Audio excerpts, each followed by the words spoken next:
E atualmente, depois de 30 anos, entendeu? Mais ou menos mudou. A época que mais se recebe visitantes no Parque Marinho de Abrolhos é durante a temporada de baleia. Eu acho que o segmento do turismo é o maior aliado da conservação.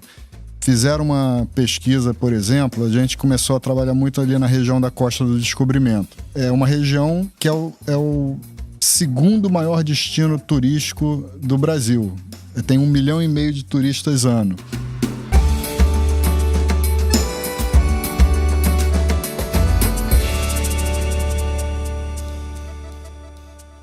Oi, gente, tudo bem? Sejam muito bem-vindos a mais um episódio do podcast Nossa Energia.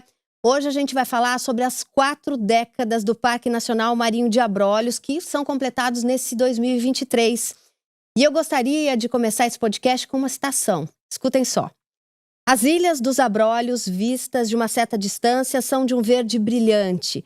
A vegetação consiste de plantas suculentas e gramínea, entremeadas com alguns arbustos e cactos.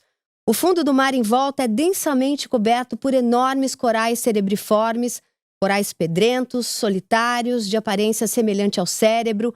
Muitos tinham mais de 1 jarda de diâmetro.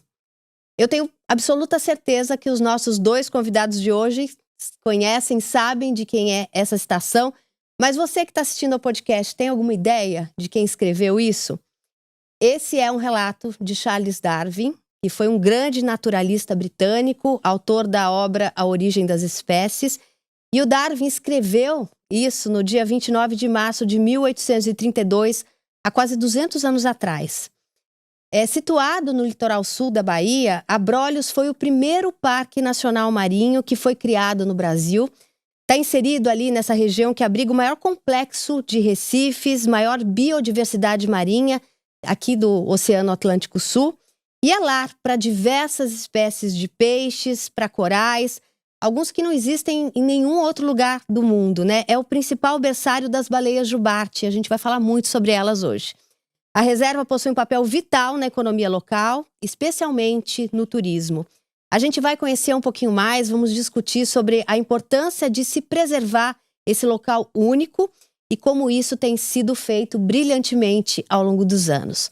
Os nossos convidados de hoje são o Clóvis Castro, que é biólogo formado pela UFRJ, também fundador, coordenador de planejamento do Projeto Coral Vivo, e o Henrico Marcovaldi, que é coordenador e fundador do Projeto Baleia Jubarte, é também fotógrafo e cinegrafista marinho.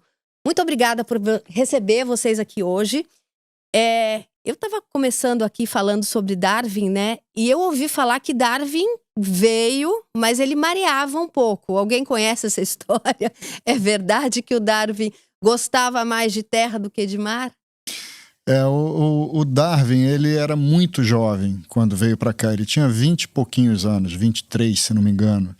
E o navio que ele embarcou foi um navio que teve uma missão de 8 anos de fazer mapeamentos do oceano, do mundo inteiro, com vistas à segurança na navegação, né? E eles fizeram a primeira parte de 4 anos, uma primeira viagem de 4 anos de duração. Quando o capitão Fitzroy chegou na Inglaterra de volta, ele chegou para o pessoal da Marinha e falou assim: olha, tinha que botar um naturalista a bordo. Porque aquilo é muito maravilhoso. Não, a gente está vendo coisas no mundo inteiro que ninguém nunca viu. E aí buscaram alguém, e o Darwin, que era filho de uma família rica, digamos assim, se voluntariou e embarcou. Muito jovem e inexperiente, e fizeram a primeira pernada até Tenerife, já enjoando absurdamente. Depois atravessaram para o Salvador. Aí quando chegou em Salvador pararam um pouco, ele foi para a terra. E aí depois de Salvador, a missão deles já era especificamente mapear os recifes de Abrolhos, porque já eram conhecidos como perigosos, já tinham um naufrágio naquela época e tudo mais. E então o Darwin fez essa citação, mas na verdade ele praticamente não fala nada de Abrolhos.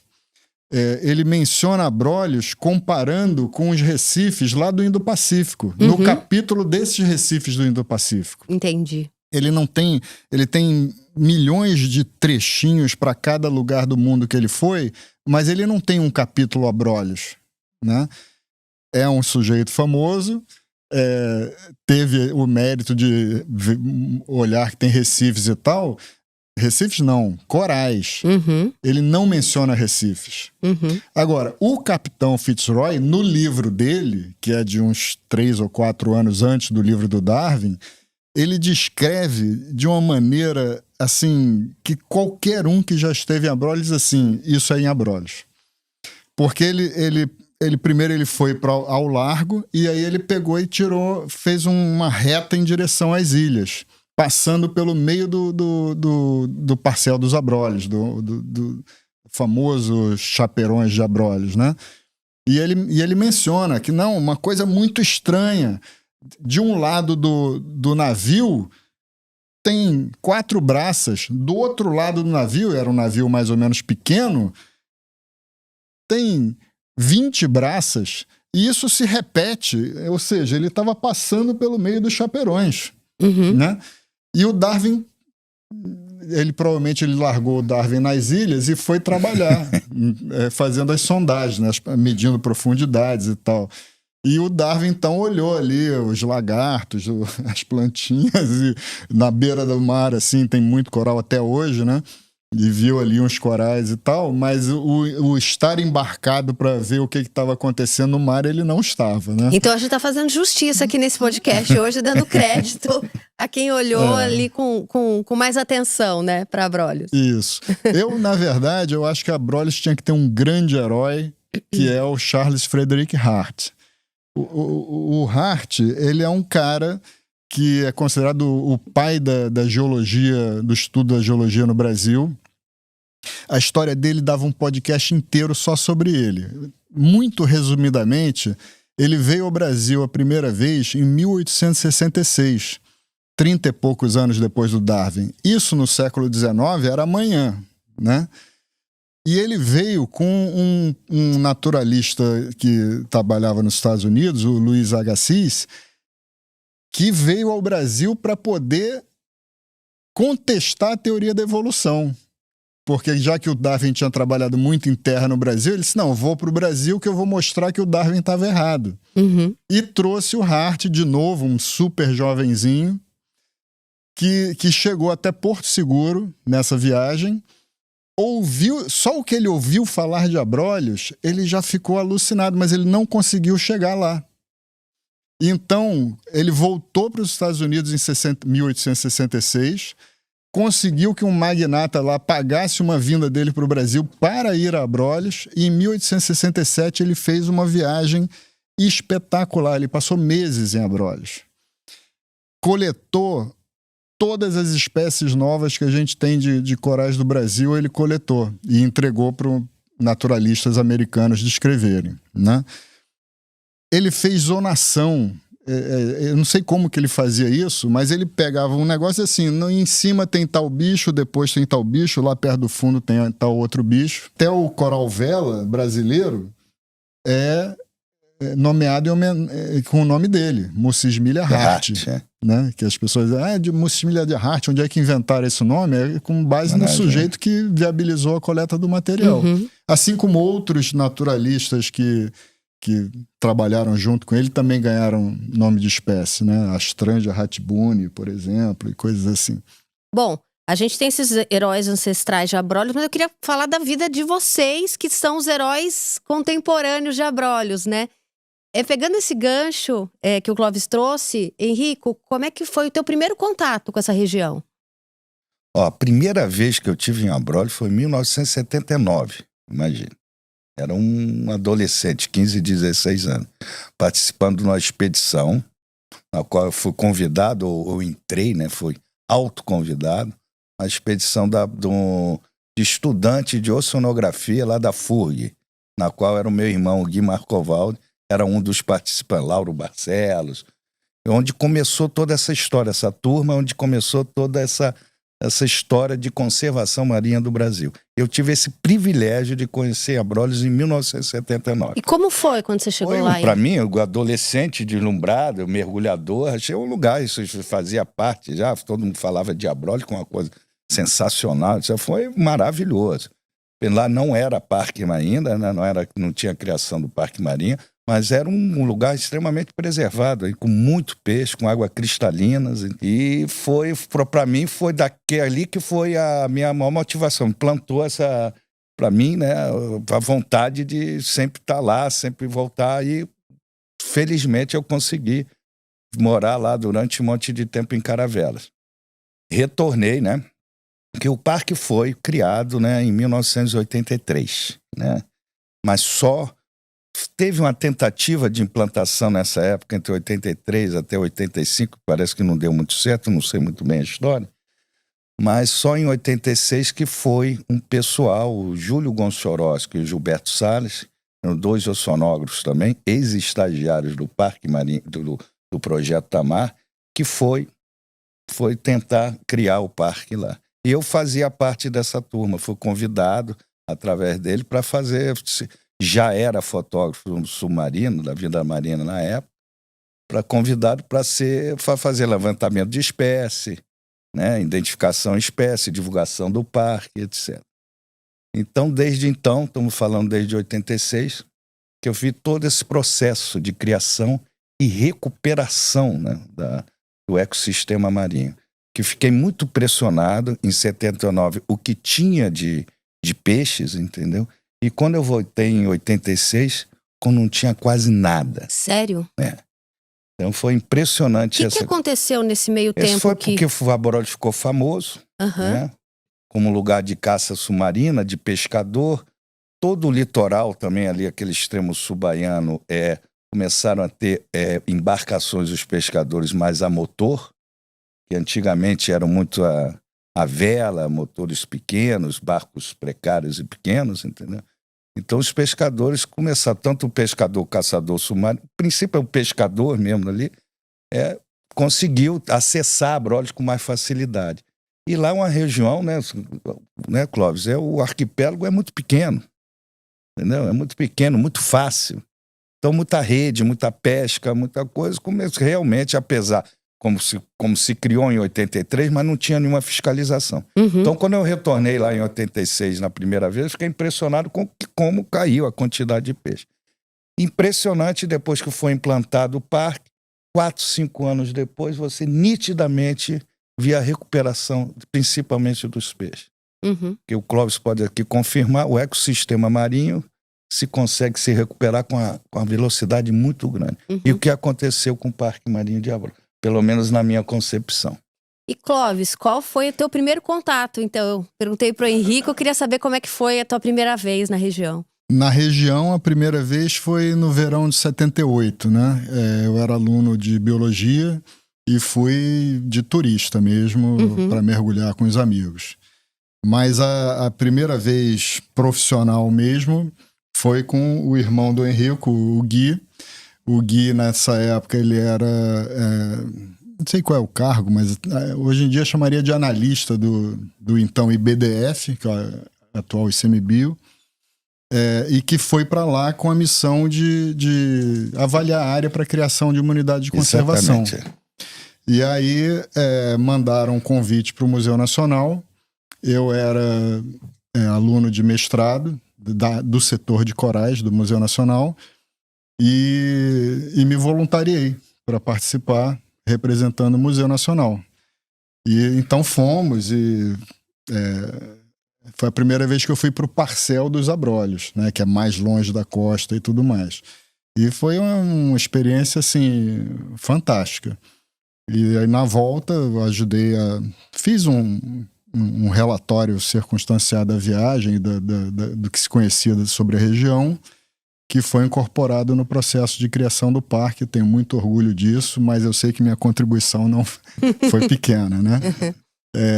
Mas talvez a minha maior contribuição não tenha sido nem esse relatório. Eu publiquei no número 2 da Ciência hoje uma matéria pedindo para criar um parque em Abrolhos.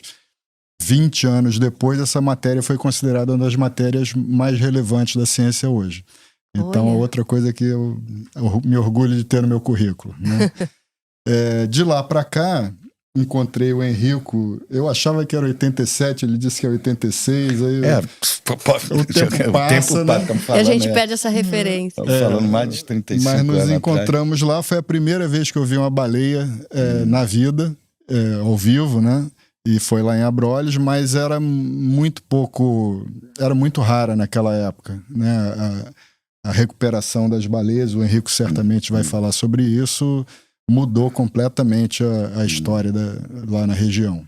Então, além dessa escassez, dessa vida marinha que você observou, né, nesse período que você foi e voltou, as baleias também eram em número muito menor nessa época?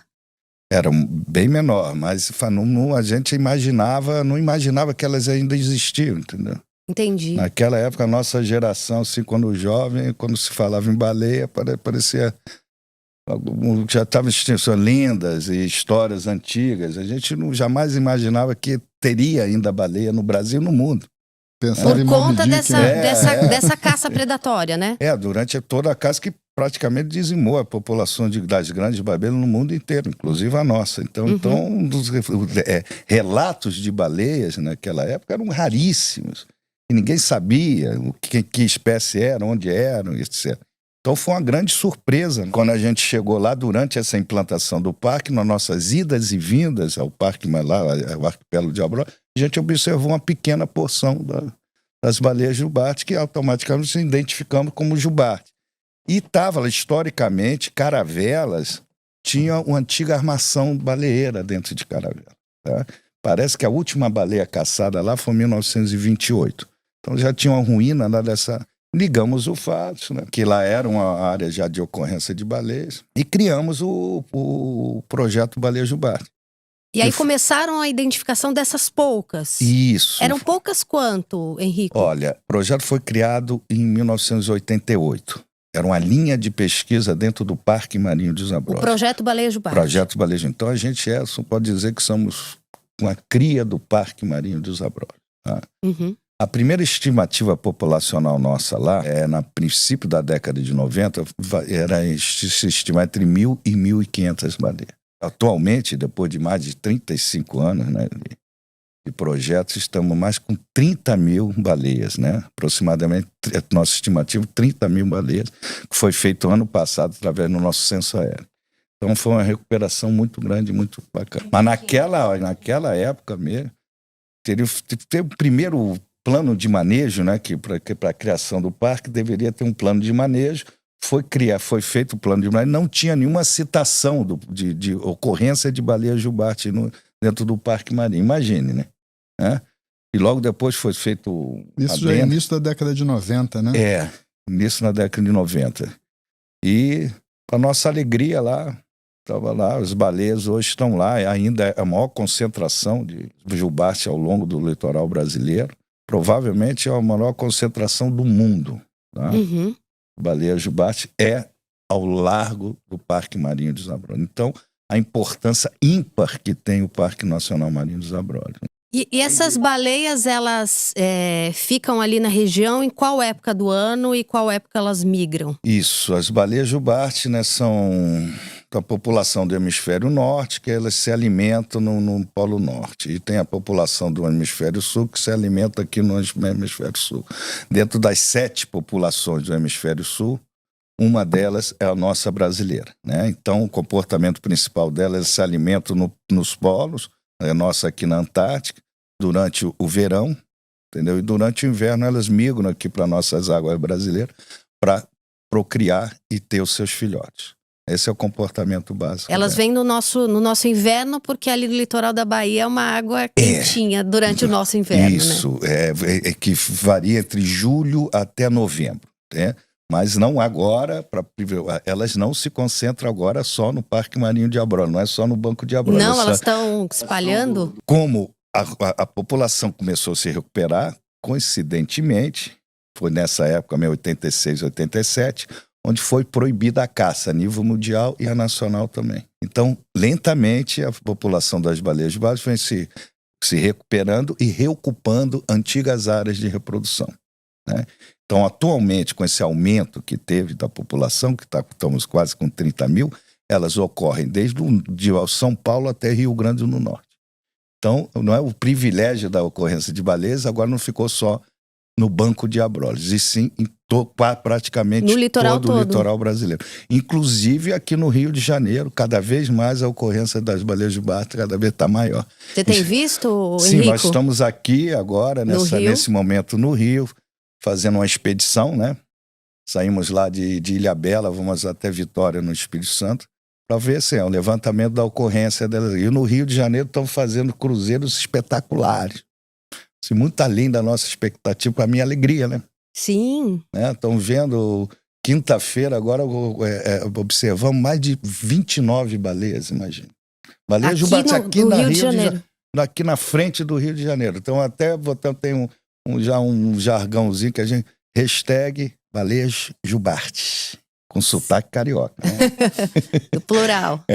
Então, para mim, particularmente, para minha turma, que eu sou carioca, moro muito tempo na Bahia, 35 anos de Bahia, a maior motivação de morar na Bahia foi realmente as baleias jubarte. Então você pode voltar para o Rio, é isso? É isso. Aí me hipnotizou demais essa coisa das baleias jubarte lá. Eu fiquei hipnotizado, que como eu falei, fazia parte do meu imaginário, lendas. Imagino ver um animal daquele enorme, lindo. Eu falei, eu quero trabalhar com isso. De alguma maneira eu fui. Trabalhei com turismo, trabalhei como pesquisador, como fotógrafo.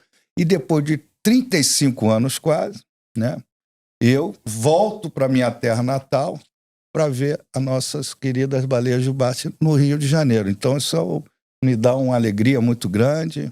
E nessa expedição que vocês estão fazendo agora, nesse momento do ano, você mergulhou, fotografou? Como é que foi, Henrique? A gente faz um trabalho, né? Eu agora virei, eu me acho mesmo fotógrafo e cinegrafista, né? Mas eu agora virei há muito tempo gestor ambiental. Eu sou um dos diretores do projeto Baleia Jubarte. Então, tem o meu lado burocrático, que eu tenho que cuidar muito bem também, e tem o meu lado de campo, né? Que eu participo de praticamente quase todos os cruzeiros, principalmente coordenar a expedição e fotografar e filmar.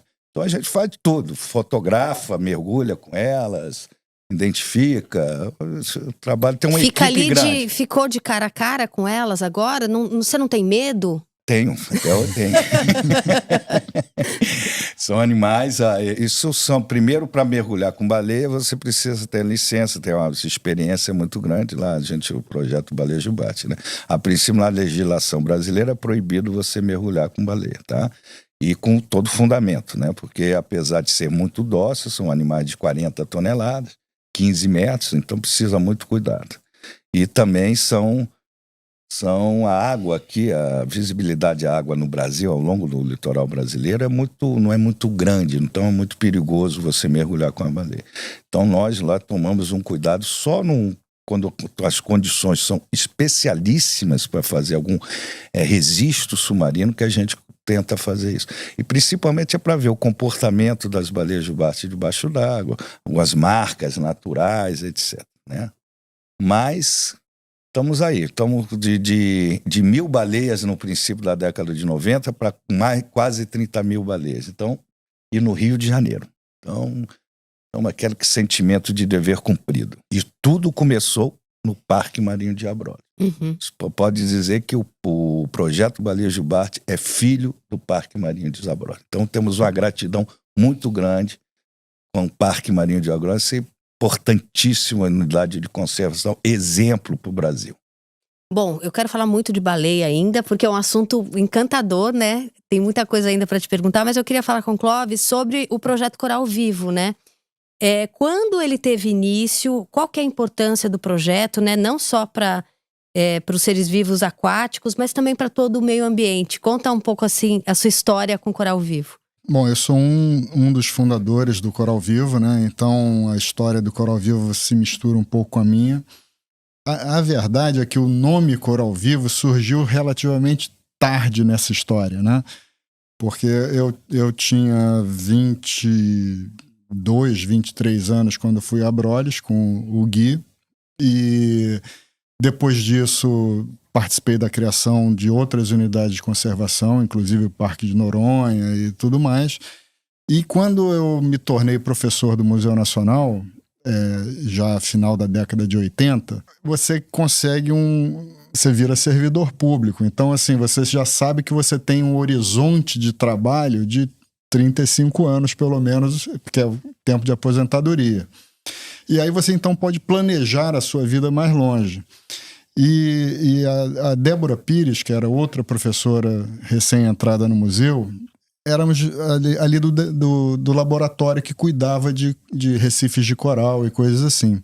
E a gente, então, pensou em fazer uma linha de pesquisa que fosse ajudar em ações de conservação.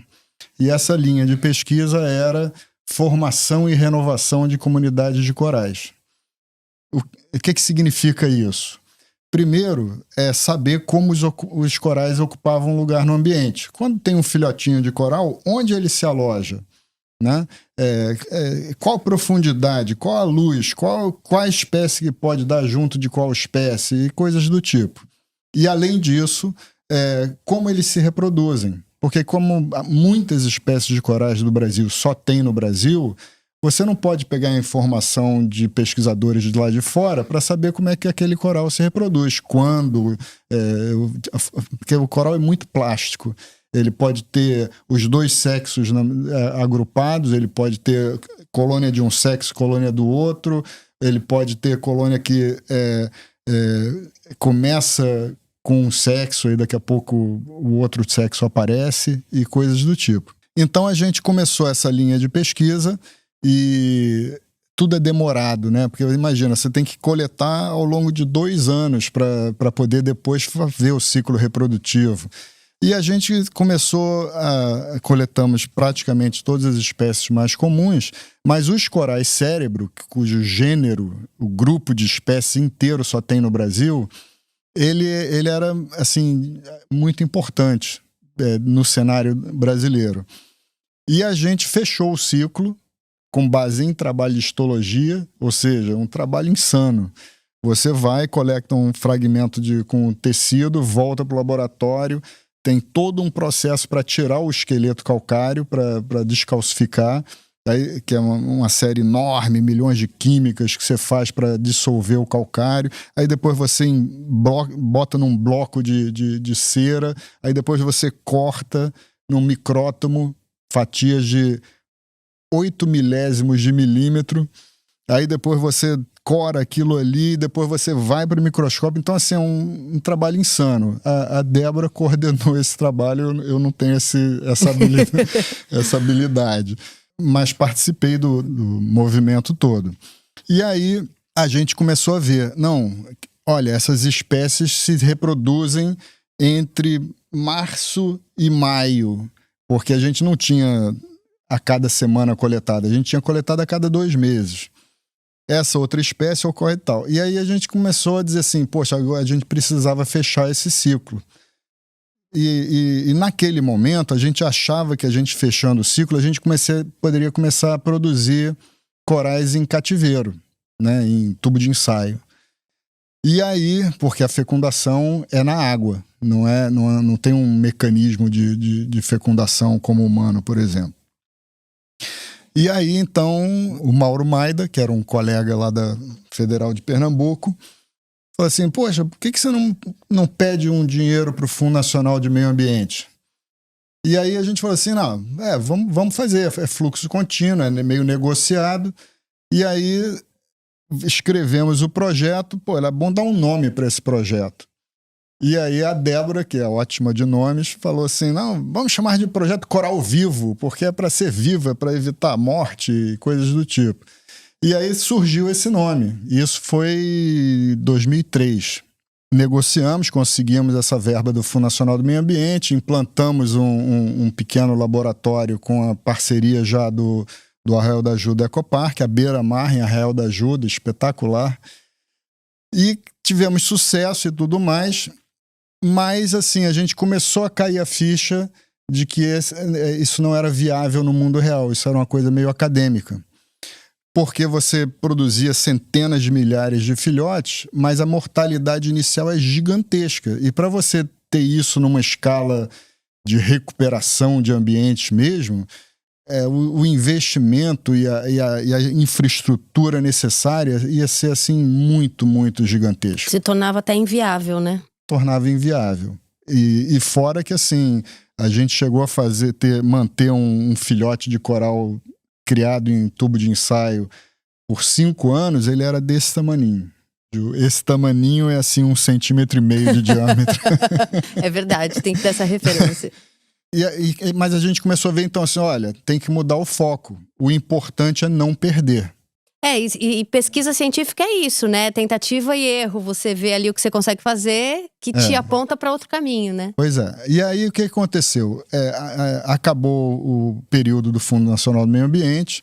A gente estava pensando já em desmobilizar, mas procurando soluções para manter vivo o projeto. O coral vivo. E aí um colega do CEMPES, do Centro de Pesquisas da Petrobras, ligou e falou assim: Clóvis, abriu um edital do Petrobras ambiental. Eu acho que vocês se encaixam. E aí eram 30 dias até fechar o prazo. Trabalhei alucinadamente junto com a Débora, junto com a Bárbara Segal e tudo mais, e montamos o projeto. No que montamos o projeto, submetemos e ganhamos. Eram 800 e tantos candidatos para 30 e poucas vagas, mas a gente ganhou. Nessa segunda fase, como é que vocês fizeram com os corais?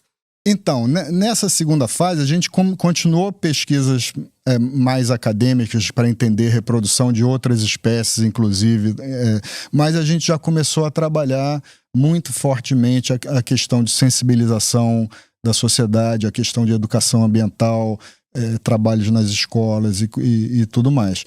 Nesse período, por exemplo, a gente fez capacitação de professores de escolas públicas. E a gente produziu um vídeo que é utilizado até hoje, que era uma videoaula para que os professores usassem com os alunos, que é o Vida nos Recifes, está no nosso canal do YouTube. Ele teve até agora uns 220 mil visualizações, porque os professores usam até hoje, né? E foi um vídeo que, para a época, era muito moderno, porque a gente já fez naquela época, em 2007, a gente fez em HD. Né? Então, bom, a partir dali, aí, assim, a gente já está na nossa 5ª edição de contrato de patrocínio com a Petrobras, se Deus quiser, caminhando para a 6ª.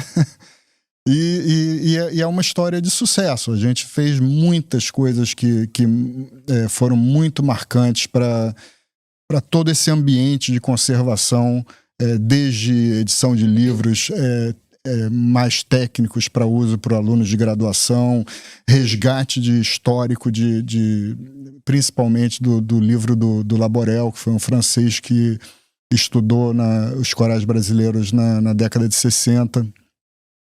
Esse livro do Laborel, por exemplo, tudo isso tem disponível para download no nosso site gratuitamente. O livro do Laborel, por exemplo, já passou de 4 mil downloads, um livro técnico sobre recifes de coral. Então você vê que está tendo utilidade, né? Sim, aí vai espalhando essa informação, né? Henrique, você acha que essa conscientização, como o Clóvis falou, trazer professores, escola pública, isso ajuda a mobilizar a sociedade civil para a causa, para a conservação? Você observa isso no caso das baleias jubarte? Claro, é a nossa linha também de ação também, né? Nós somos basicamente um projeto de conservação, né? Pesquisa, sim, pesquisa é importante pra caramba, é muito importante. Pode ser que a nossa coluna vertebral, para disseminar todas as informações, passar para a sociedade, passar para a mídia, para as escolas e tudo, não. Mas nós somos um projeto de conservação. O investimento que a Petrobras teve com a gente foi fundamental, né? Que a criação do projeto foi em 88, tá? E as baleias jubarte se começaram a se aumentar na população e foi muito além, né, dos limites do Parque Marinho de Abrolhos. Então foi criado, em 96, o Instituto Baleia Jubarte, que é a ONG, que é a instituição que cuida do seu principal projeto, que é o projeto Baleia Jubarte. E, coincidentemente, quando a gente começou o patrocínio da Petrobras, né? Então temos uma longa história, um longo casamento, então quase 30 anos de parceria. A partir do momento do apoio da Petrobras, as nossas ações começaram a se expandir para o Brasil inteiro, implantar novas bases lá em Praia do Forte, Vitória no Espírito Santo, consolidar a nossa participação lá dentro do extremo sul da Bahia, entendeu?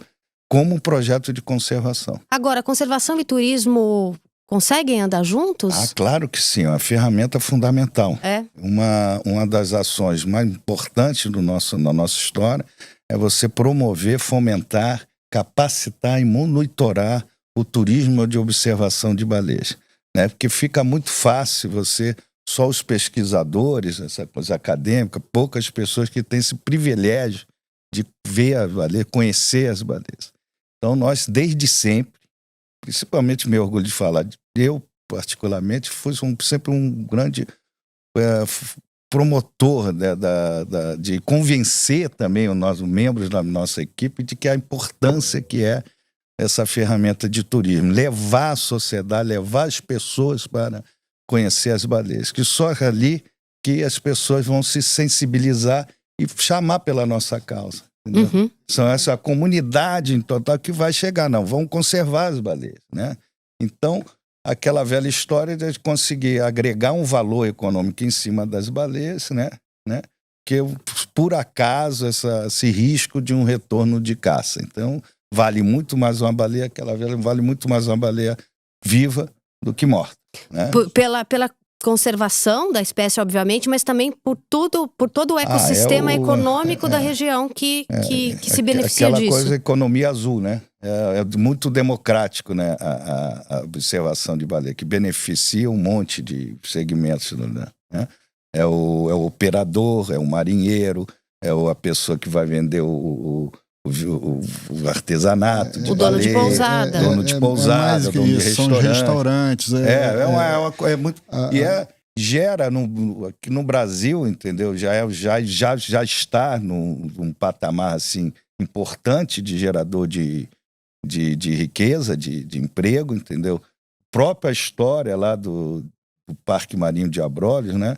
Que quando começou o turismo para ir para Abrolhos, entendeu? Isso foi no princípio da década de 90, era forte, foi uma atividade muito forte, mas o destino era ir a Abrolhos. E durante o caminho você observava as baleias. E atualmente, depois de 30 anos, entendeu? Mais ou menos mudou. A época que mais se recebe visitantes no Parque Marinho de Abrolhos é durante a temporada de baleia. Então as pessoas vão ver a baleia e depois vão para a ilha visitar. Agora foi um equilíbrio, não pode dizer que só isso, foi um equilíbrio. Antigamente só era para ir a Abrolhos, hoje não, vamos ver baleia e vamos em Abrolhos.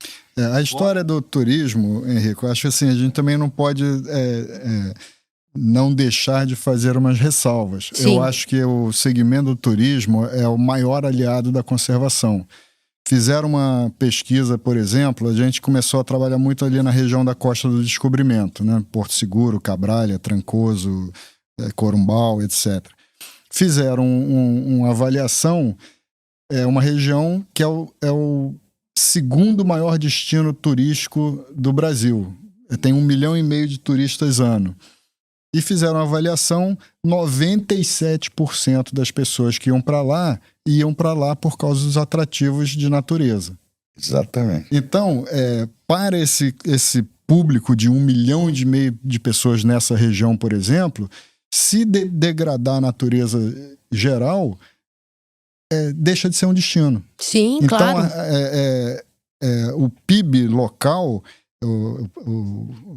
quantidade de riqueza gerada local é quase que totalmente voltada para turismo. Então, tem a obrigação de cuidar para poder ter futuro como sociedade. Sim. Né?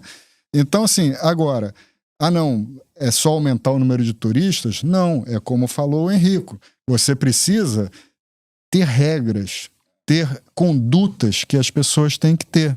Então, assim como o Baleia Jubarte cuida que os operadores de turismo tenham uma orientação, a gente também faz o que a gente chama de turismo azul.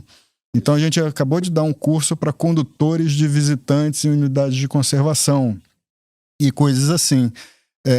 essas linhas todas, cada projeto adapta para o seu foco. Mas o projeto Baleia Jubarte e o projeto Coral Vivo, por exemplo, nós somos irmãos, né? Porque nós somos ambos da rede de biodiversidade marinha, a rede Biomar, de projetos patrocinados pela Petrobras, juntamente com outros projetos, né? Então, todos nós falamos a mesma língua, digamos assim. Exatamente. Né?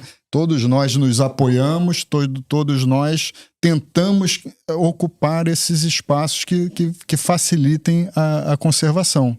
Então, é uma situação assim, a gente já se conhece há décadas, né? O Henrico e eu, até mesmo antes de sermos copatrocinados pela Petrobras. É verdade. Porque o meio da conservação no Brasil, antigamente era menor, hoje é muito maior, né? Claro. Mas todo mundo se apoia. Uhum. Por exemplo, o projeto Coral Vivo, quando se iniciou, lá no Fundo Nacional do Meio Ambiente, um parceiro oficial registrado em cartório era o projeto Tamar, do Gui, irmão do Henrico. Porque a gente precisava montar uns viveiros e o Tamar tinha essa experiência. Então, você dá um telefonema, poxa, estou precisando de uma ajuda, pode ajudar? E nós nos ajudamos, independente de qualquer coisa, né? Sim.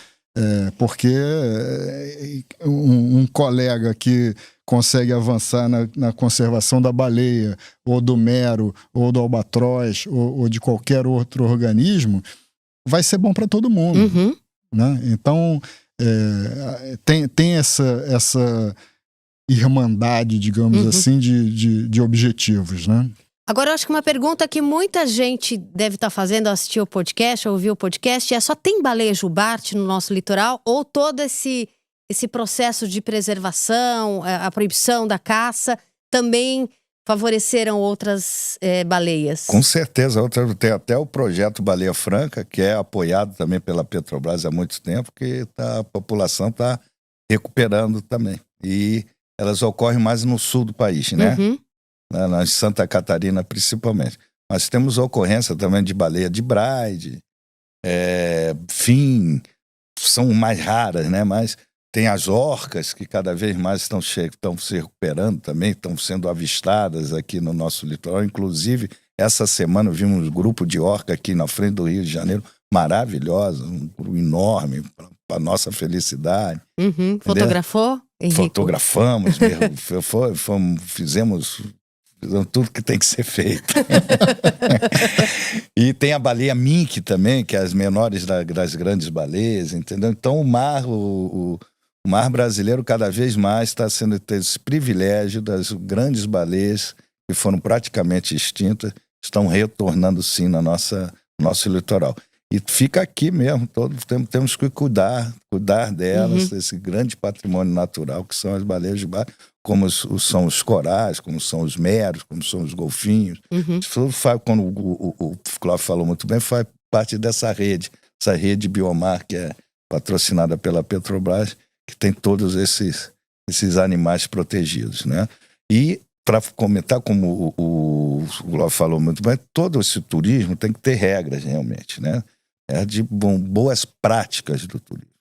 E existe para o turismo de observação de baleias e cetáceos, existe uma norma do IBAMA, né? Que é uma norma de avistagem de como se aproximar, tá? Então tem tudo uma regra, né? Tempo que se pode ficar de uma baleia, que não pode ficar mais de meia hora com um grupo, a distância, 100 metros, não se pode mergulhar, entendeu? Isso são todas são coisas que para amenizar o máximo possível, né, com algum tipo de impacto, entendeu? Uhum. Porque eu não gosto muito dessa palavra impacto, não, com turismo. É influência. Impacto vem uma coisa meio negativa. Uhum. Porque é de suma importância, entendeu? Você realmente compartilhar com a sociedade esse grande espetáculo que é você observar a baleia, é espetacular. A gente tem que promover, tem que fazer mesmo, porque as pessoas se emocionam de verdade. É impressionante. Um grande mergulho num arrecife de coral lá de Abrolhos, é espetacular, né? As pessoas que vão mergulhar, é o tal de ecoturismo, né? Que é uma grande ferramenta para a conservação. E nós temos essa meio que obrigação de fomentar e promover esse tipo de atividade, mas que seja que seja um turismo de responsabilidade, né? Principalmente. Eu queria fazer uma pergunta para vocês sobre tecnologia, né? As novas tecnologias que a gente tem, elas impactam, elas ajudam de alguma forma os projetos, tanto o Coral Vivo quanto o projeto da Baleia Jubarte? Nossa, uma pergunta complexa. Porque a gente vê tanta coisa sendo desenvolvida, né? Claro que quando a gente pensa em preservação, a gente pensa nessa coisa de, né, deixar as baleias em paz, evitar o turismo predatório, né? Mas quando a gente pensa em tudo que está sendo desenvolvido, isso impacta de alguma forma, ajuda alguma coisa, de alguma forma os projetos? Eu posso dizer assim que na área de pesquisa, obviamente, impacta, né? Então hoje, por exemplo, até com uma participação nossa, a gente tem várias populações mapeadas geneticamente para saber se, por exemplo, quando o Coral Vivo, quando ele começou, o IBAMA, a única ressalva que fez foi que, olha, você não pode tirar coral de um lugar do Brasil para levar para o outro. Foi a única ressalva que eles fizeram. Hoje, a gente sabe, por exemplo, que nos corais cérebro existem algumas populações. Então, assim, a população do Nordeste é diferente da população do Sudeste. A população das ilhas oceânicas é diferente também. Então, você eventualmente, se você precisasse transportar uma matriz de um lugar para o outro, você já conseguiria dizer que, olha, daqui para lá é a mesma matriz populacional. Então, a gente pode abrir uma exceção. O Coral Vivo tem uma pegada de pesquisa muito grande. Então, obviamente, tecnologia e pesquisa se misturam.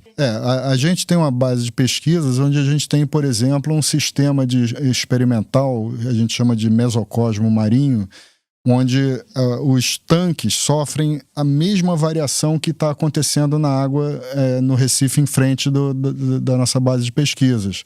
E a gente consegue, então, manipular só a variável que a gente quer. Por exemplo, a turbidez da água, a água está mais transparente ou não, varia de acordo com o que está acontecendo no Recife. O pH da água varia de acordo com o que está acontecendo no Recife. Mas a gente consegue chegar e dizer assim, não, vamos aumentar 2 graus a temperatura da água? Vamos aumentar 4 graus para ver, por exemplo, o aquecimento global. Sim, o impacto disso, né?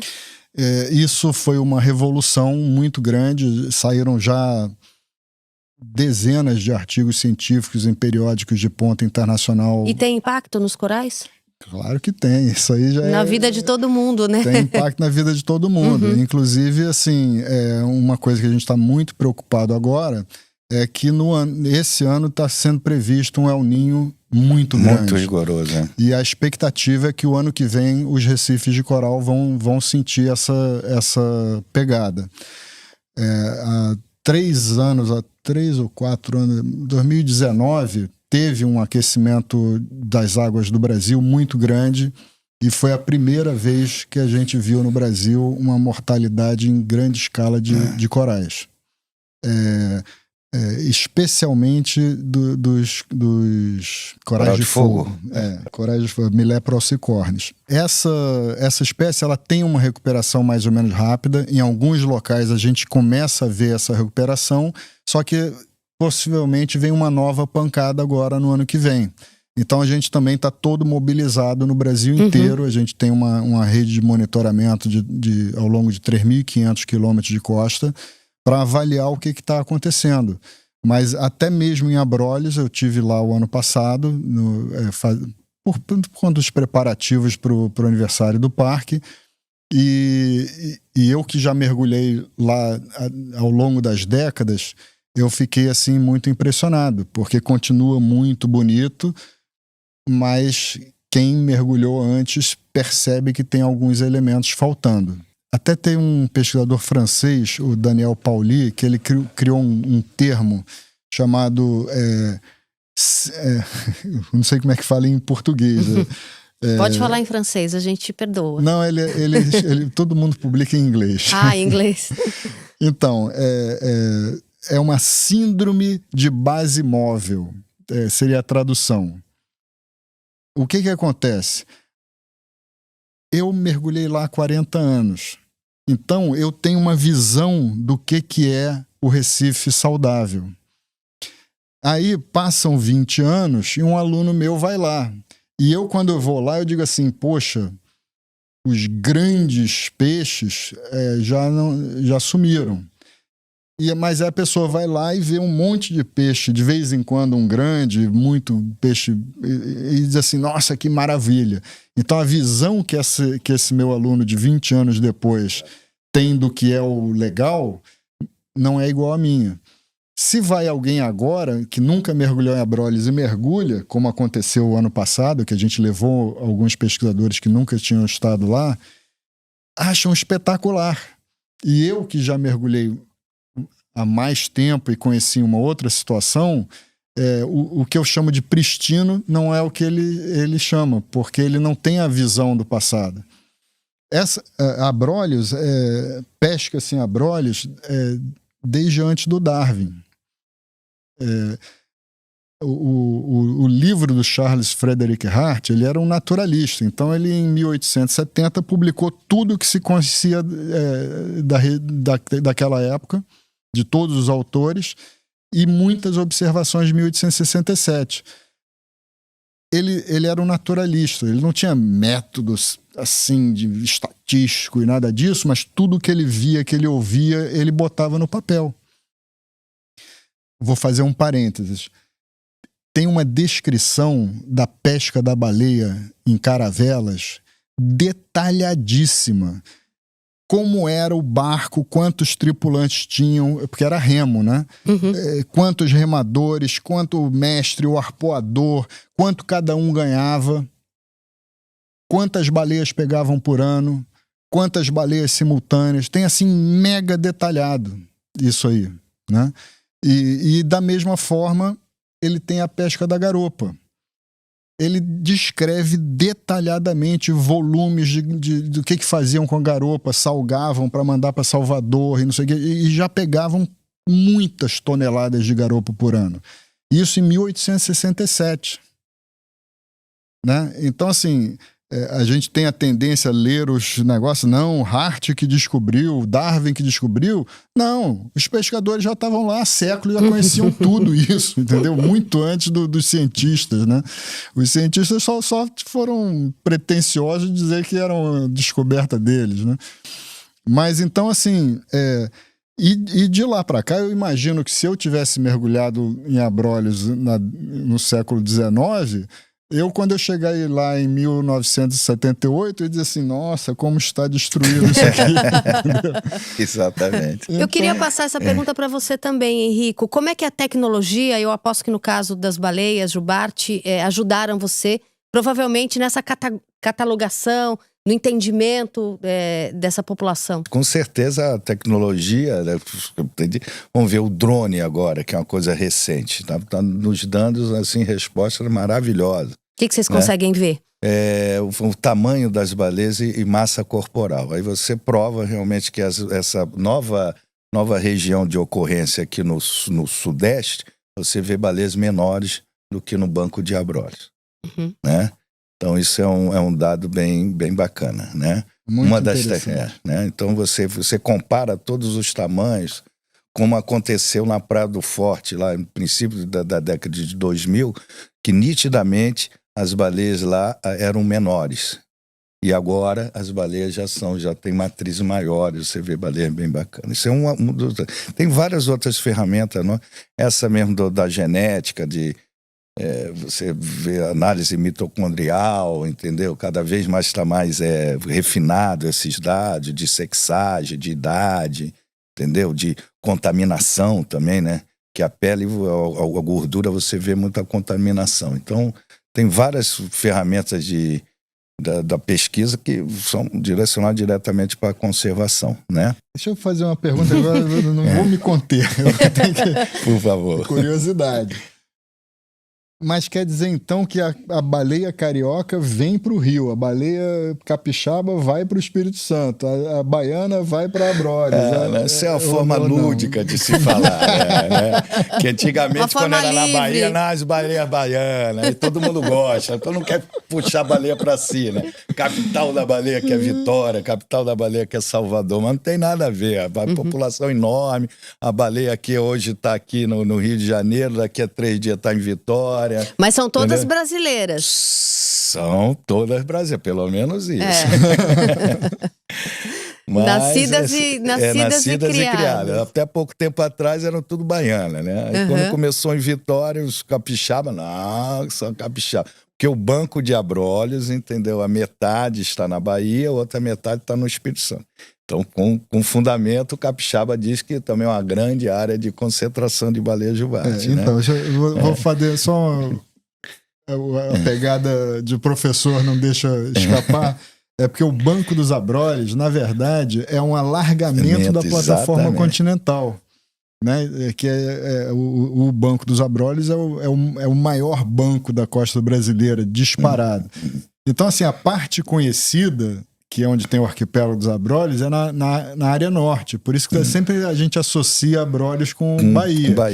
Mas, na verdade, o Banco dos Abrolhos, esse grande alargamento que o mar fica relativamente raso, até muito longe da costa, começa... ao norte do Espírito Santo. Começa mais ou menos ali no Corumbau, né? Não, no norte começa em Corumbau, né? O limite é Corumbau. E o extremo sul é na Foz do Rio Doce. Pronto. Entendeu? Aí botou então, ali metade tá lá. São baianas e capixabas na sua grande maioria. Se elas estiverem aqui no litoral do Brasil, a gente já tá feliz, né? Isso aí. Hashtag baleias cariocas. Bom, gente, eu queria muito agradecer a presença aqui nesse podcast do Clóvis Castro, biólogo da UFRJ, coordenador e fundador do projeto Coral Vivo. Muito obrigada. E também o Henrico Marcovaldi, coordenador e fundador do projeto Baleia Jubarte, fotógrafo e cinegrafista marinho. Obrigada aí pela conversa, pelo bate-papo, pelo conhecimento de vocês, que vocês compartilharam aqui comigo e também com a nossa audiência. Muito obrigada. Muito obrigado pela oportunidade. Bom, e se você gostou desse episódio do Nossa Energia, ajude a divulgar ele por aí, nas redes sociais, no WhatsApp, compartilhe o link do programa, espalhe essa conversa tão legal que a gente teve aqui sobre conservação nas redes sociais, fale para seus amigos, para seus vizinhos. E todos os nossos episódios, é bom a gente contar para vocês, estão acessíveis em Libras no Spotify e também no YouTube. Também queria fazer um convite para você seguir a gente nas redes sociais para ficar por dentro dos próximos episódios e do conteúdo que a gente está produzindo aqui com tanto carinho para vocês. Nosso @ é Petrobras em todas as redes sociais. Eu sou a Rita Lizauskas, muito obrigada pela companhia. Espero vocês no próximo episódio do Nossa Energia. Até lá!